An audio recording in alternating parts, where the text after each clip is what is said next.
बता मेरे यार सुदामा रे की सोशल मीडिया पर लोकप्रियता के बाद हर किसी की जुबान पर यह भजन है। सभी बात कर रहे हैं इस भजन को गाने वाली विधि और उनके साथियों के साथ साथ उनके संगीत टीचर सोमेश जांगड़ा की। लेकिन क्या आपको मालूम है कहां से आया ये गीत और किस तरह से हरियाणा के घर घर में गाया जाने वाला गीत अब हिंदुस्तान के लाखों करोड़ों लोगों के दिल में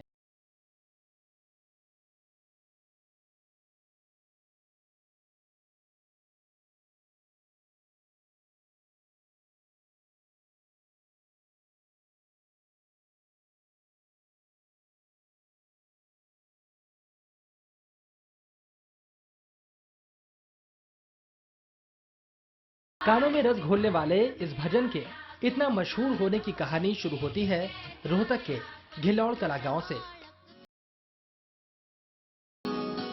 क्योंकि यहीं पर रहती हैं विधि, जो सोशल मीडिया पर धूम मचा रहे इस गीत की मुख्य गायिका हैं। विधि के पिता सतीश कुमार एक किसान हैं और खुद उन्होंने भी कभी इस बात की उम्मीद नहीं की थी कि उनकी बेटी इस तरह से उनका नाम रोशन करेगी।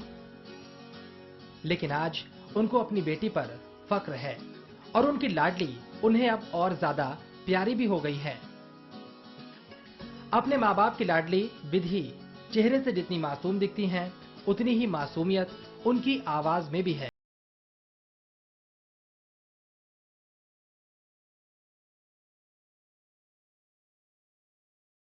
गांव के बाहर लगे बोर्ड पर बेटी बचाओ बेटी पढ़ाओ के नारे से सबक लेते हुए सतीश कुमार ने भी हमेशा अपनी बेटी को बढ़ावा दिया है। संगीत के साथ साथ विधि पढ़ने लिखने में भी होशियार हैं। पापा ने मोबाइल भी दिया है जिसका इस्तेमाल वो पढ़ाई के लिए करती हैं। बेटी का संगीत के प्रति लगाव देखकर अब उसकी संगीत शिक्षा को लेकर भी सतीश कुमार काफी जागरूक हो गए हैं। बेटी को हारमोनियम लाकर दिया है जिस पर विधि रियाज करके अपने गले को और सुरीला बना रही हैं।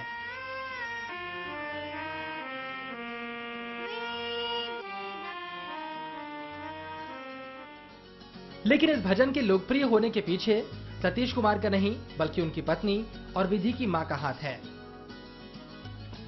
विधि की मां को भी अपनी बेटी पर गर्व है। दादी भी अपनी पोती पर जान छिड़कती हैं। बेटी की सफलता की खुशी उनकी आंखों और चेहरे पर भी नजर आ रही है।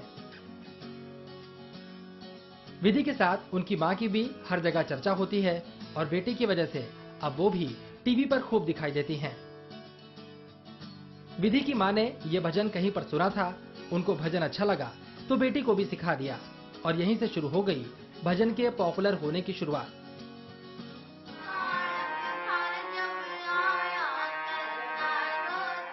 ये भजन विधि ने अपने स्कूल जाकर म्यूजिक टीचर को सुनाया। ये भजन म्यूजिक टीचर को भी खासा पसंद आया और उसके बाद गीत को नए अंदाज में ढालने की कोशिश शुरू की गई।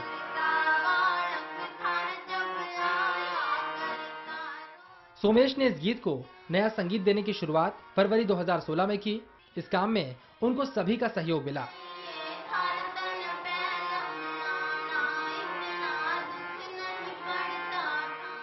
स्टार्टिंग तो सर जो हमारी सरकार ने जो प्रोग्राम चलाए हुए थे बच्चों की बिल्कुल स्टार्टिंग वहीं से हुई थी। कला उत्सव है, उसके दोनों साल 2015-16 दोनों साल बच्चे स्टेट लेवल पे प्रथम। स्कूल के बच्चों को संगीत में निपुण बनाने की शुरुआत का श्रेय स्कूल के प्रिंसिपल और म्यूजिक टीचर सरकारी प्रोग्राम को देते हैं, जिसकी वजह से छात्राओं की गायकी को निखारने की कोशिश शुरू की गई।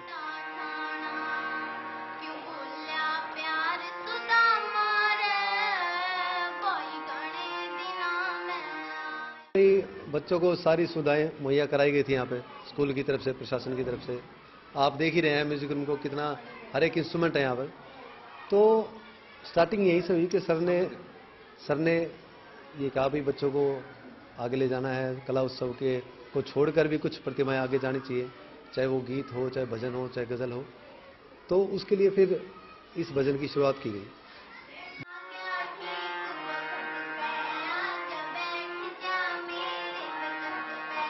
स्कूल के म्यूजिक टीचर सोमेश जांगड़ा गीत की सफलता का श्रेय स्कूल के प्रिंसिपल के मार्गदर्शन को दे रहे हैं, तो स्कूल के प्रिंसिपल इसका श्रेय सोमेश, स्कूल के स्टाफ और बच्चों की कड़ी मेहनत को। की शुरुआत एक सरकार का एक बहुत अच्छा कार्यक्रम है कला उत्सव, जो कि पूरे हरियाणा के अंदर शुरुआत हुई, जो वर्तमान सरकार है उसने। और उसमें अलग अलग कंपोनेंट हैं, ग्रुप सॉन्ग भी है, ग्रुप डांस भी है, स्किट भी है, हैंड राइटिंग कॉम्पिटिशन भी है। तो उसके अंतर्गत हमारे पास म्यूजिक टीचर सोमेश जी, जिन्होंने बड़ी मेहनत की, और उस कंपोनेंट पे हमने कार्य करना शुरू किया। और उसके अंतर्गत कला उत्सव में जब हमारा यहाँ पहले ब्लॉक लेवल पर प्रथम स्थान प्राप्त किया, उसके बाद जिला स्तर पर, और उसके बाद राज्य स्तर पर प्रथम स्थान प्राप्त किया, और हम उसके बाद ने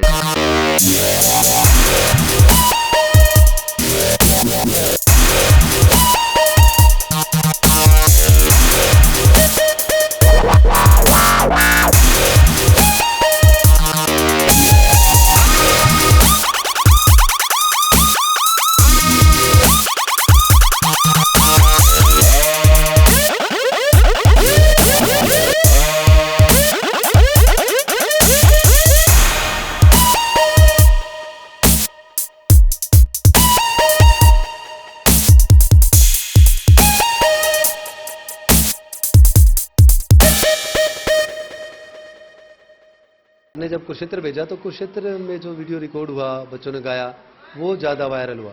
उसके वायरल होने के बाद बाकी जो स्टेजेस थी बच्चों को मिलती गई, और लोगों ने इन्हें ये बुलाते गए बच्चों को।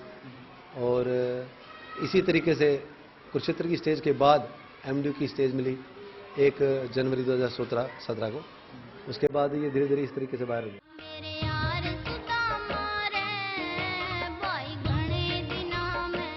जब इस भजन को तैयार करने के बारे में स्कूल के प्रिंसिपल जयपाल दहिया ने अपने म्यूजिक टीचर को कहा था, तब उनको भी इस बात की उम्मीद नहीं थी कि ये भजन इस तरह से उनके स्कूल की पहचान बन जाएगा। मुझे इस प्रकार की उम्मीद बिल्कुल भी नहीं थी।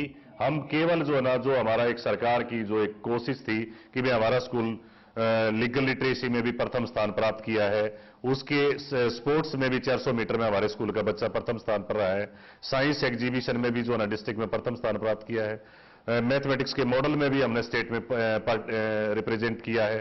तो हम ये मान रहे थे कि भाई हमारा जो है ना राष्ट्रीय स्तर तक नहीं, कम से कम जो है ना डिस्ट्रिक्ट में जरूर प्रथम स्थान हासिल किया। ग्रामीण इलाके का एक छोटा सा स्कूल होने के बावजूद सुविधाएं और प्रोत्साहन मिलने पर गांव की बेटियों का हुनर आज दुनिया भर के सामने है। इस गांव के तारे आसमान में चमक रहे हैं, लेकिन प्रोत्साहन नहीं मिलता और प्रतिभाओं को निखारा नहीं जाता तो शायद ये तारे जमीन पर ही रह जाते।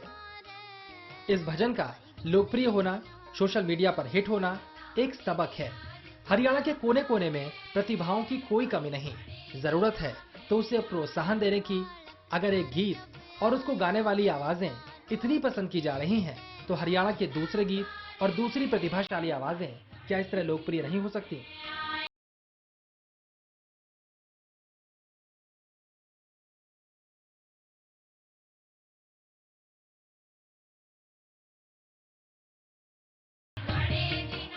हरियाणवी शब्द हैं और यह गाना हरियाणा की फिजाओं में बहुत सालों से गूंज रहा है। हरियाणा के लिए यह भजन कोई नया नहीं है, लेकिन नया है इन बच्चियों का गला, इन बच्चियों का वो जज्बा जिसने इस गाने को एक नए संगीत के साथ एक नए तरीके से पेश किया है। हरियाणा के स्कूल कंपटीशन में पहला अवार्ड जीत चुका यह गाना अब हरियाणा के दिलों में भी नंबर 1 होता जा रहा है।